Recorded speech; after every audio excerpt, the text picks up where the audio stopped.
Hello students, welcome back to my channel. Myself Nimit sir and today we are going to do the new topic importance of principle of management. Previous video में हमने features पढ़े थे और आज हम पढ़ेंगे ये जो पार्ट 3 है हमारा प्रिंसिपल ऑफ मैनेजमेंट। इसके क्या बेनिफिट्स होते हैं अगर आप ये प्रिंसिपल ऑफ मैनेजमेंट को समझ लेते हो तो उससे आपको क्या फ़ायदा मिलता है। प्रिंसिपल ऑफ मैनेजमेंट एक तरह का गाइडलाइन है, वो तो मैंने आपको पहले ही बताया था। जो मैनेजर्स होते हैं ना, उनके बिहेवियर को चेंज करने में मदद करता है। आप आराम से अपने कंपनी में मैनेजमेंट कर सकते हो, बट आपको प्रिंसिपल ऑफ मैनेजमेंट के बारे में पता होना चाहिए और आप गोल भी इजीली अचीव कर सकते हो, मैंने वो बताया था।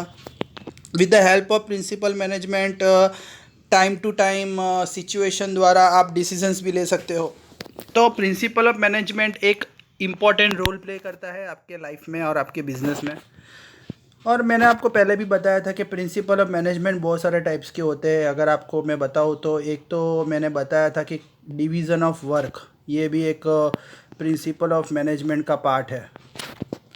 अब डिवीज़न ऑफ वर्क का मतलब क्या होता है स्टूडेंट्स? काम डिवाइड कर देना, वो तो आपको पता ही है। दूसरा मैंने आपको बताया था ऑथोरिटी डिस्ट्रीब्यूट करना, पावर देना।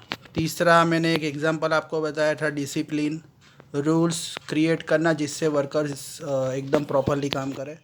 तो ये ऐसे तो बहुत सारे 14 से ज़्यादा ही है प्रिंसिपल ऑफ मैनेजमेंट, बट ये 2-3 एग्जांपल मैंने आपको बताए थे जिससे आपको पता पड़े कि ये प्रिंसिपल एक्चुअली है क्या। तो सबसे पहले अगर आप ये प्रिंसिपल जानते हो और इसको आपने एक्सपीरियंस किया है तो इंक्रीज़ इन मैनेजरियल एफिशिएंसी।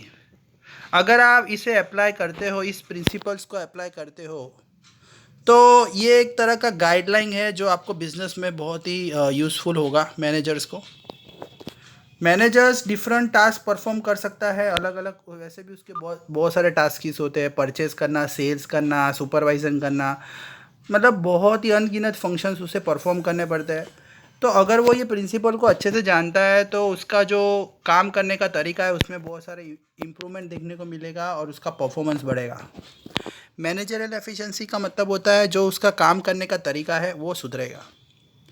दूसरी एक बात है कि maximum usage and effective administration of resources. अगर आप प्रिंसिपल ऑफ मैनेजमेंट को अप्लाई करते हो तो आप अपने रिसोर्सेज को भी एकदम मैक्सिमम यूज़ कर पाओगे, मतलब उसका वेस्टेज नहीं करोगे। क्योंकि आप सबको पता है बिजनेस में जो रिसोर्सेज होते हैं, जो रॉ मटेरियल होता है, मशीन्स होती है, वर्कर्स होते हैं, बहुत इंपॉर्टेंट होते हैं। अगर आपने उसका वेस्टेज किया तो आपको ही उसका भुगतान करना पड़ेगा।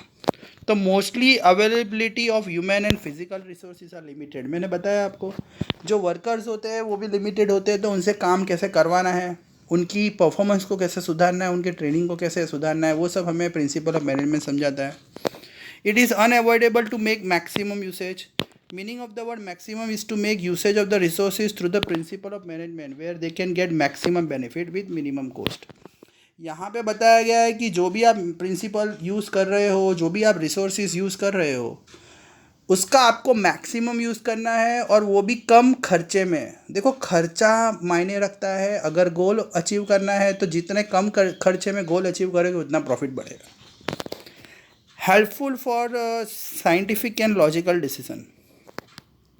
Decisions should always be based on facts, thoughtfulness, objectives and justifiable।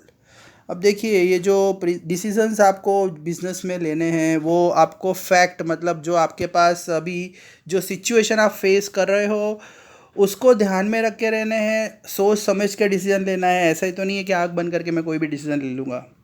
तो जो डिसीज़न आप लेते हो वो लॉजिकल होने चाहिए, वो मतलब आपके बिजनेस में यूज़फुल हो वैसे होने चाहिए। और डिसीज़न जो होते हैं वो टाइमली लेने होते हैं। ऐसे नहीं है कि भाई कोई भी डिसीज़न मैं आँख बंद करके लूँगा, उसका एक टाइमिंग होता है। क्योंकि अगर आपने परफेक्ट टाइम पे डिसीज़न नहीं लिया तो आपको उसका प्रॉब्लम फेस करना पड़ेगा। तो अगर आप प्रिंसिपल ऑफ मैनेजमेंट को अगर अच्छे से समझते हो, उसको अच्छे से प्रैक्टिस करते हो और आपको उसका नॉलेज है तो बहुत ही काम का है ये। Management principal provide a key role for taking appropriate decision using managerial principle. Using management principle decisions can be made appropriately timely without partially unbiased.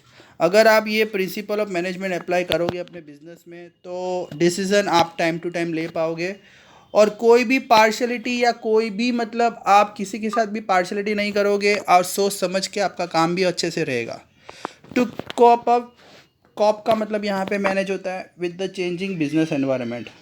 Management principles अगर आप ध्यान में रखते हो तो सीधी बात है कि जो भी एनवायरनमेंट चेंज होता है मार्केट में, जो भी बिजनेस एनवायरनमेंट आपको पता है मंदी तेज़ी आती रहती है, ये साइकिल घूमता रहता है, तो टाइम टू टाइम आप उस हिसाब से अप्लाई कर सकते हो।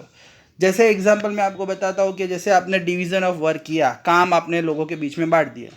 अब कोई बंदा काम बराबर नहीं कर रहा है तो आप उसके पास से काम लेके दूसरे को दे सकते हो।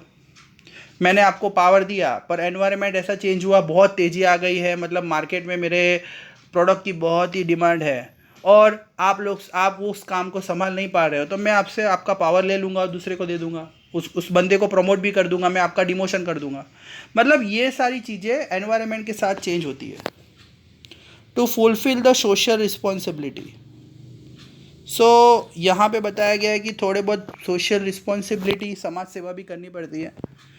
Business is indivisible part of community. देखो बिजनेस जो है ना वो सोसाइटी का एक पार्ट है, सोसाइटी में से बिजनेस को अलग नहीं किया जाता, बिकॉज आप जो भी बिजनेस कर रहे हो वो सोसाइटी की वजह से ही कर रहे हो। तो इसमें ये बताया गया है कि प्रॉफिट तो हमारा गोल है ही, बिना गोल के तो बिजनेस नहीं करते, बट वो सिर्फ वही एक हमारा एम नहीं होना चाहिए, थोड़ा बहुत हमें सोसाइटी का भला भी करना है। सिर्फ आप पैसा ही पैसा कमाओगे तो सोसाइटी में टक नहीं पाओगे। अगर आप सोसाइटी में रहना चाहते हो, बिजनेस करना चाहते हो, तो आपको प्रॉफिट के साथ साथ थोड़ा बहुत सोशल रिस्पॉन्सिबिलिटी करना पड़ेगा, जो आपको बताता है प्रिंसिपल ऑफ मैनेजमेंट। अब आप बताओगे कि सर सोशल रिस्पॉन्सिबिलिटी और प्रिंसिपल ऑफ मैनेजमेंट में दोनों में क्या मतलब है, क्या लॉजिक क्या है? तो मैं आपको बताऊंगा कि देखिए, प्रिंसिपल ऑफ मैनेजमेंट में आपको ये बताता है कि भाई जो भी आप पगार दोगे अपने वर्कर्स को, तो differential wage system. Differential wage का मतलब होता है कि जो जैसा काम करेगा वैसा आप बंदे को पगार दोगे। तो यहाँ पे सोसाइटी में लोगों को फ़ायदा होगा, सोसाइटी में सब लोग मेहनत करने की कोशिश करेंगे और अच्छा काम करेंगे। दूसरा, आप प्रिंसिपल ऑफ मैनेजमेंट यूज़ करते हो तो सोसाइटी में से जो आपको रिसोर्सेज मिल रहे हैं उसका आप मैक्सिमम यूज़ करोगे, तो सोसाइटी के रिसोर्सेज वेस्ट भी नहीं होंगे। तो ये एक सोशल रिस्पॉन्सिबिलिटी हुआ। Useful for research, training and development. तो मैनेजमेंट प्रिंसिपल जो है वो एक ट्रेनिंग डेवलपमेंट में भी काम आता है, रिसर्च करने में भी काम आता है। वो कैसे आता है मैं आपको बताता हूँ। By using the management principle, task of training, education and development is possible. Like aptitude tests are taken for the appointment in various business units. These aptitude tests are prepared through research and by implementing and using management principle through which appropriate employees are appointed. अब principal management जो है वो हमें ये भी बताता है कि भाई देखो, मैंने आपको पहले ही बताया था कि हम बिजनेस में लोगों को पावर देते हैं, अथॉरिटी देते हैं, है ना। जैसे मैनेजर को मैंने पावर दिया, पर उस मैनेजर को मैं अपॉइंट कैसे करूँगा? एग्ज़ाम लूँगा, एप्टीट्यूड टेस्ट होता है, जैसे वाइवा लेते हैं। बिजनेस में भी आप देखना वाइवा लेते हैं, बिजनेस में रिटर्न एग्ज़ाम्स भी होती है। जैसे बहुत सारी बड़ी बड़ी कंपनी होती है, वहाँ पे ग्रुप डिस्कशन की एग्ज़ाम होती है, वाइवा लिया जाता है, इंटरव्यू लिया जाता है, पर्सनल इंटरव्यू लिया जाता है। इससे आपको प्रॉपर कैंडिडेट मिलता है। तो प्रिंसिपल ऑफ मैनेजमेंट हमें यही बताता है कि पहले तो आपको एग्ज़ाम लेके प्रॉपर कैंडिडेट को चूज़ करना है, उस हिसाब से उसको पावर और रिस्पॉन्सिबिलिटी देनी है। सो स्टूडेंट्स, ये हमारा आज का टॉपिक था, जो पार्ट 3 जो मैंने आज अपलोड कर रहा हूँ आप लोगों के लिए। और अगर कोई डाउट हो तो कमेंट कीजिए या कॉल कीजिए, नंबर तो आप सबके पास होगा।